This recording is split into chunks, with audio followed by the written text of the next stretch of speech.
Much love, and I'm Wayne Johnson with Doc and Queen Ministries. Got a message I want to share with you on today. We're going to come from Job chapter 1, verse 21. But before we get started, let us start out in prayer. Dear gracious and wonderful Father, we thank you for this day. We thank you, Father God, for the food that you give us, the spiritual food that we need. We thank you for your word. For Lord, if we partake of your word, we will gain the spiritual food needed to help us get through the difficult times of the things that happens to us that are not seen. And Lord, so we can understand your laws and your decrees and how things work in the spirit before they actually manifest in the physical. We thank you, Father God, for all that you do. And in Jesus' name, amen. So, I want to share this with you on today.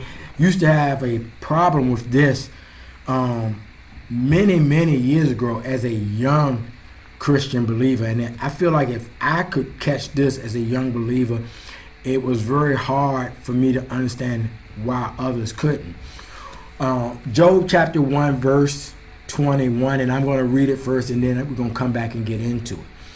And it reads, "When I was born into this world, I was naked and had nothing. When I die and leave this world, I will be naked and have nothing. The Lord gives and the Lord takes away. Praise the name of the Lord." So many years back, when I heard this, I had the understanding that all of God's word is for inspiration, for us to learn and gather knowledge. But we also have to understand many times who said it, what context they said it in, and what were they trying to deliver.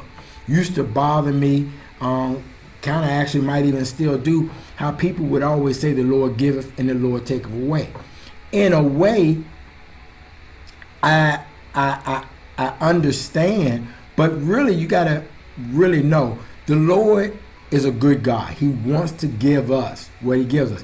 Our Lord isn't an Indian giver. He's not one to give and take away. And I'm not even so sure we should be using Indian giver. We're putting that on a group of people and saying that that's how they operate. And maybe we should shut that down with even saying that in itself. But when the Lord gives, he doesn't give to take away. Now, you may do something to allow it to be taken away, but it's not really the Lord taken away. Now, the context that Job was saying in, maybe we know Job didn't get it.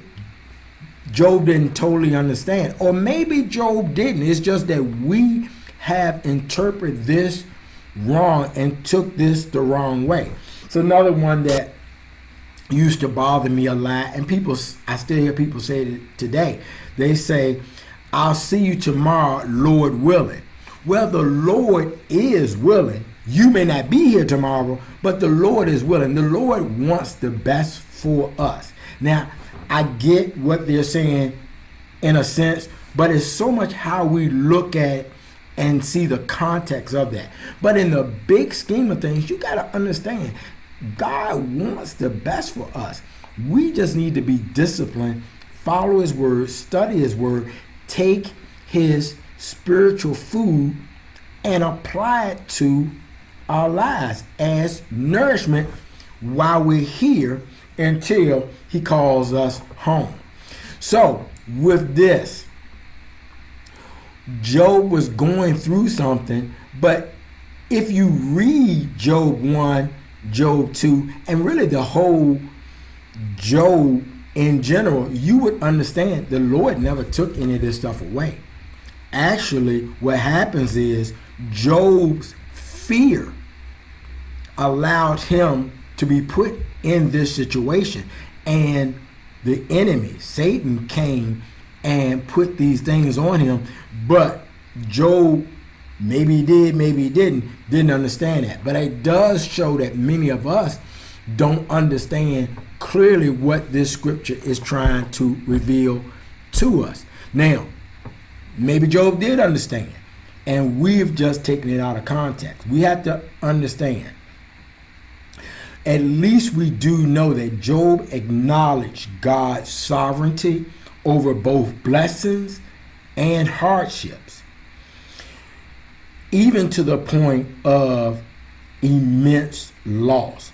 Job's faith was in God ultimately, no matter what he went through, from the ups even all the way to the downs. Job's faith was in God, even after his friends told him otherwise. See, we have a lot of times where our friends come to us and we may be in a situation and we may be dealing with it, and they will say, if I were you, I wouldn't do that. I wouldn't go through that. But they're not going through it. And then in some cases, and you may even know of cases where they told you not to do X, Y, or Z. Many years later, it happened to them, and they are doing exactly what they didn't tell you to do. Because when the shoe is on your foot, you walk differently about it. See, when that shoe ain't on your foot, it don't fit. So you can say whatever you want to say.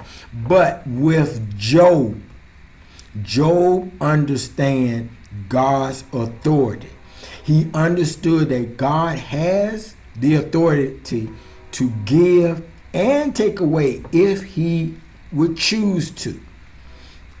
This shows that Job at least had a deep understanding of God and what it takes to worship Father God. So I hope that this has helped. You get in, you take Job, starting with chapter 1, and go throughout the whole story. It is a great story indeed. I hope that this has helped. Take care. God bless. Much love.